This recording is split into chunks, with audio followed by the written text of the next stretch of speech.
প্রচুর বাঙালি এরকম রয়েছেন যারা ইরানে কাজ করতে গিয়ে এই একটা পরিস্থিতিতে আটকে পড়েছেন। যেমন বসিরহাটের ১ নম্বর ব্লকের শাকচুড়া বাগুন্ডি গ্রাম পঞ্চায়েতে এই মুহূর্তে শোকের ছায়া। ৮ বছর আগে দেশ ছেড়ে ইরানে পড়াশোনা করতে গেছিলেন আমির হোসেন গাজী। সঙ্গে রয়েছেন স্ত্রী উষা পারভিন, 2 পুত্র এবং 1 কন্যা সন্তান। পড়াশোনার পর শিক্ষকতার সঙ্গে যুক্ত এই মুহূর্তে গাজী পরিবার। ৪৮ ঘন্টা আগে মায়ের সঙ্গে শেষবারের জন্য কথা হয়েছে আমির হোসেন গাজী। ছেলে বলেছিল যে দুশ্চিন্তায় আছি। তারপর থেকে বন্ধ রয়েছে ইন্টারনেট, যোগাযোগ পর্যন্ত করা যাচ্ছে না ছেলের সঙ্গে। তাই প্রতিটা মুহূর্ত এখন পরিবারের উদ্বেগে কাটছে। 8 বছর আছে। আজকে শোনা গেল আমার ওখান থেকে একটা খবর আসলো যে এরকম নেট বন্ধ হয়ে গেছে। কালকে আমার ছেলের সঙ্গে কথা হচ্ছে না। আমার পরিবার 5 জন আছে। আমার ছেলে, বৌমা, 3 নাতি পুতে আছে। ছেলে মানে পড়ে। ভারত সরকারের কাছে চাই আবেদন, আমার ছেলে, বৌমা, নাতিপতি বাড়ি আসুক সুস্থভাবে যেন চাই। এইটা আমার দাবি। আমার কোনো দাবি নেই যেন আমার বাচ্চা ভালোভাবে বাড়ি আসে। আমার ভয় ভয় করছে শুনো অবধি। ইরান ইসরায়েলের এই যে যুদ্ধ এবং পরপর কোথাও বোমা হামলা, কোথাও ইসরায়েল অ্যাটাক, কোথাও তেলের ট্যাঙ্কার, কোথাও তৈল শোধনাগারে হামলার ঘটনা ঘটছে। ইতিমধ্যেই অপরিশোধিত তেলের দাম 13% বেড়ে গিয়েছে। ভারতের ওপর কি তার প্রভাব, ভারতের অর্থনীতিতে কি প্রভাব? আমরা কথা বলেছিলাম অর্থনীতির বিশেষজ্ঞ শৈবাল করের সঙ্গে। কি বলছেন তিনি একবার শুনুন। কিছু দেশ, তার মধ্যে ভারতবর্ষ পড়তে বাধ্য, কিন্তু ভালো রকম ক্ষতিগ্রস্ত বা এফেক্টেড হবে। এর প্রধান কারণ হলো যে ইরান এবং মধ্যপ্রাচ্যের মাঝখান দিয়ে যে হরমুজ প্রণালী, সেখান দিয়ে যে তেল আসে, সেটা ভারতবর্ষের প্রায় 50% তেলের যোগান। এই যোগানে যদি একটা বড় রকম ধাক্কা খায়, সেটা যুদ্ধকালীন পরিস্থিতির জন্যই হোক, অথবা ইরান হরমুজ প্রণালীর ওপর আক্রমণ করছে এবং জায়গাটি বন্ধ করে দিতে সক্ষম হয়েছে এই কারণেই হোক, ভারতবর্ষে যে যোগান থাকা উচিত তেলের, তার তুলনায় কিন্তু যোগান কমে যাবে।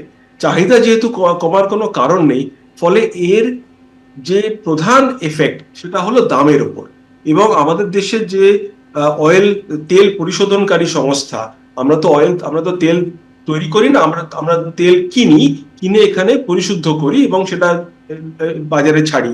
এই পরিশুদ্ধ করার পরিস্থিতিতে কিন্তু যদি দাম বাড়ে মূল উপাদান অর্থাৎ তেলের ওপর, তার দরুন বাজারে যে তেলের দাম আসবে সেটা এর সঙ্গে সম্পূর্ণভাবে যুক্ত। এটাও দেখা যায় যে ভারতবর্ষে যখন তেলের দাম বেড়ে থাকে, তখন বিশ্ববাজারে অনেক সময় তেলের দাম কম।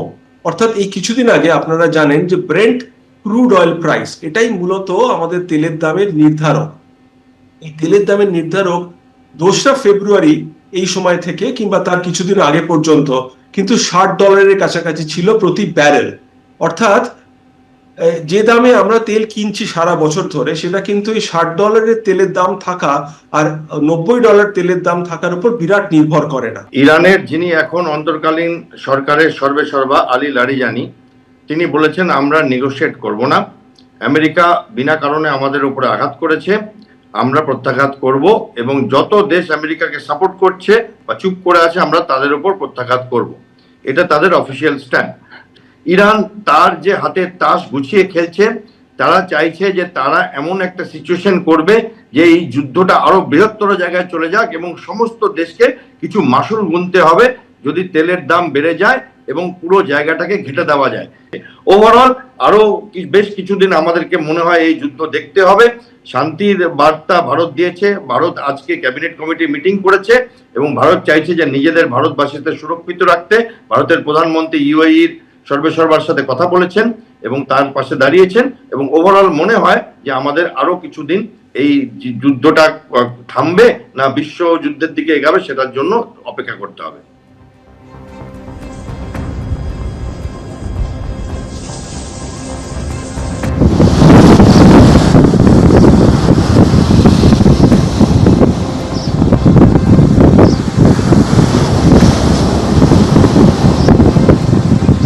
পশ্চিম এশিয়ায় যে তীব্র সংঘর্ষের পরিস্থিতি তৈরি হয়েছে, তাতে বাহারিনে আটকেও এই অবস্থায় রয়েছেন হুগলির জাঙ্গিপাড়ার দম্পতি। চোখের সামনে একের পর এক মিসাইল এবং ড্রোন হানার ভয়াবহ দৃশ্য তারা দেখছেন। আজ সকালেও সেখানে বিস্ফোরণের ঘটনা ঘটেছে। বাহারিন থেকে সেই হাড় হিম করা অভিজ্ঞতার কথা শোনালেন মানিক বাগুই এবং শোভা বাগুই।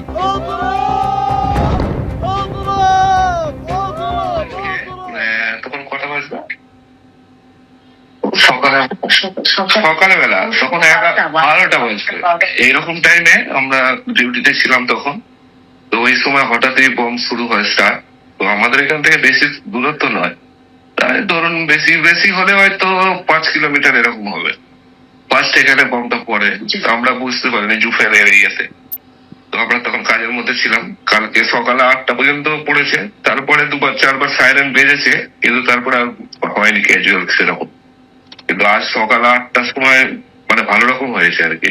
না, কাল রাত্রে হলো তো, কালকে রাত্রেও হয়েছে, আউটসাইডে হয়েছে, এই মানামার মধ্যে হয়নি।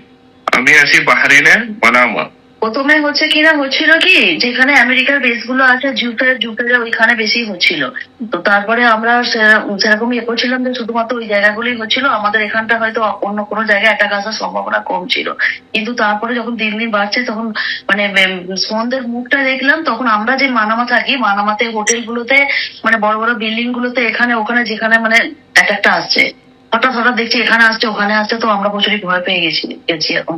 তো কালকে রাত্রিবেলাটা হচ্ছে, কাল না পরশু দিন রাত্রিবেলা মানে মিসাইল গুলো যে যাচ্ছে পুরো বাড়ির উপর দিয়ে যাচ্ছে, মাথার উপর দিয়ে যাচ্ছে, ড্রোন গুলো যে যাচ্ছে, মানে প্রচুর পরশু দিনে প্রচুর খারাপ গেছে দিনটা, রাত্রিটা প্রচুর ভয়ে ছিলাম। মানে এয়ারপোর্ট, হসপিটাল এগুলো সবই অ্যাটাক এসেছিল। আমাদের এই সামনে ফ্রাইডে ইন্ডিয়া যাওয়ার কথা ছিল, সেই হিসাবে আমাদের টিকিটও অ্যারেঞ্জ করছিলাম।